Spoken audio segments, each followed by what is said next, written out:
So you got to bear with me. I've been struggling to knock this down to as short of a video as possible, and it's not happening. Anyways, the thing is that a lot of people are out there saying that hospitals are getting paid a whole mountain of money for COVID patients, so there's a reason for them to overreport COVID cases. I've talked about that in another video. I just want to focus specifically on this idea that hospitals are getting paid this crazy amount of money, because the truth is they are getting paid more money than normal for COVID patients, but under very specific circumstance. It's COVID patients who are admitted to the intensive care unit who are put on a ventilator. So they get paid $39,000, which seems like a lot of money, except that I looked into this, and the average cost of an ICU stay is about $32,000 to $42,000. So they're getting, the hospitals are getting reimbursed in the higher end of that scale, but that's basically barely covering the costs. The other thing is, from the study I pulled in from when I've read about COVID, people who go to the ICU aren't in there for like a day and get a ventilator to get better. They're actually in there for like 2 to 3 weeks. And the reason for that is a ventilator doesn't cure you. It doesn't infuse anything into you to make you better. All it does is keep you breathing so that hopefully you get better on your own, or with other treatments.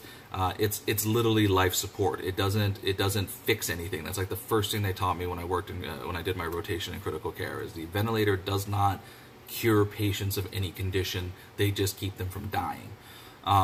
So if you get put on a ventilator, you're very, very sick.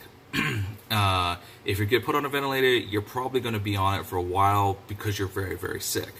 And so the payments cover that cost, and maybe a little bit extra to cover for other costs like uninsured patients and things like that. And that's, hospitals need that, because if you got one person who comes in who has Medicare or whatever, and they can pay for their COVID admission, phenomenal. But if the next guy comes in and they have crappy insurance, or they don't have any insurance at all, you're still going to treat them. We're not going to let them die in the hallway.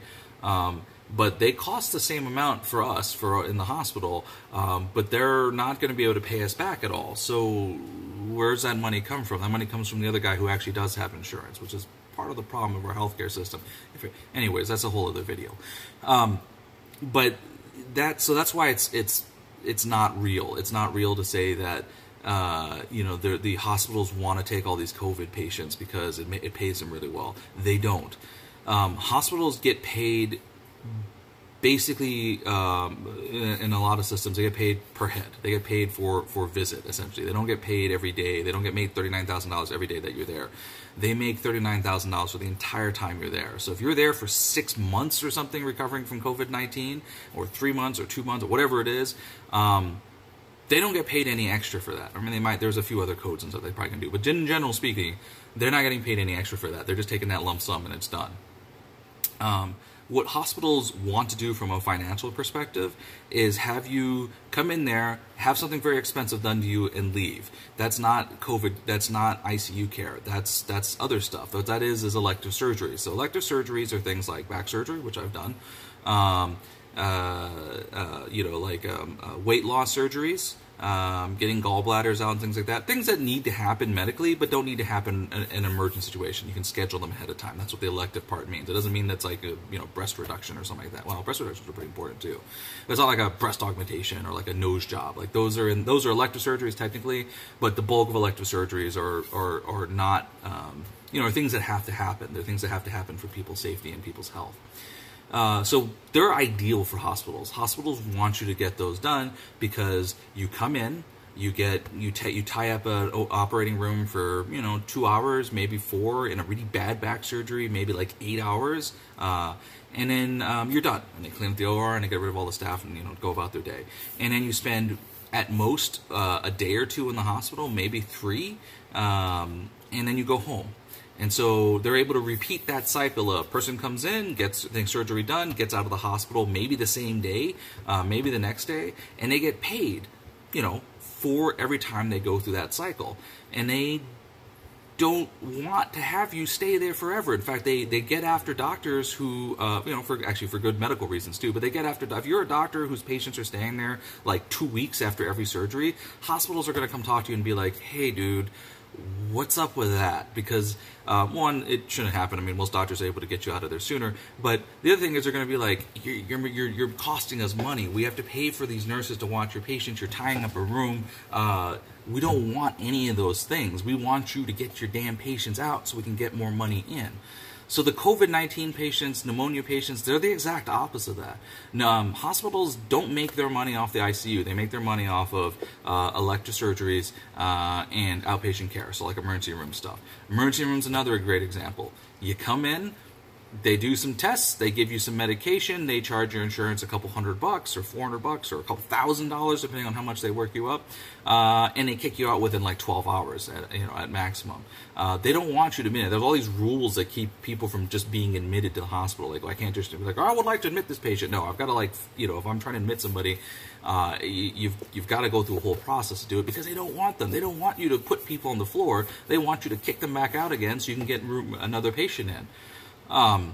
And that's a little messed up. And if you're thinking, wow, that sounds really mercenary, it's like, well, this is why a lot of healthcare providers are not super excited about the modern medical system, because it's a kind of a messed up mercenary system.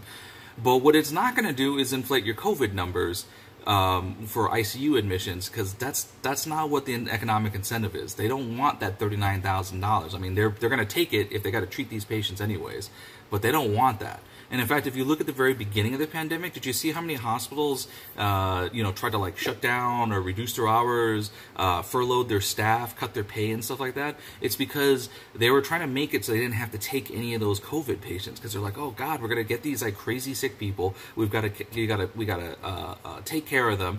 And if there's costs that go beyond what the insurance or or they're uninsured and not gonna pay for it, we're not going to get paid for that. So we just want to we can't really kick people out, but if we kind of reduce the number of people who can come to us, then we don't have to see these terrible patients. We can do other things. So that's where that's at. Yes, hospitals are getting paid the $39,000. No, it doesn't actually, it's not a huge incentive. It's just basically barely paying back the hospital for just the base cost of treating somebody.